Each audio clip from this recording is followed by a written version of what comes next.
alguns dels objectius de l'acord de mesures per a l'ocupació juvenil a Catalunya, però no s'acaben aquí.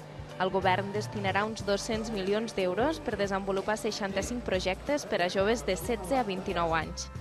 Els períodes de crisi són també moments per a les oportunitats. Per això, entre d'altres iniciatives, el govern, amb la col·laboració dels agents econòmics i socials, vol potenciar la creació de noves empreses a través d'un nou mòdul formatiu de foment de l'iniciativa emprenedora.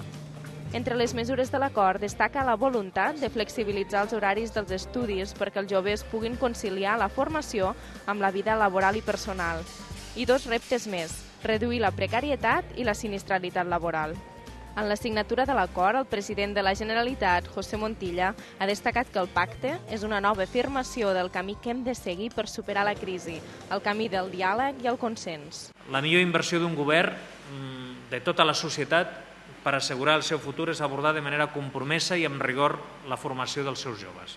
És garantir la seva capacitació professional i és vetllat per la seva incorporació al mercat laboral.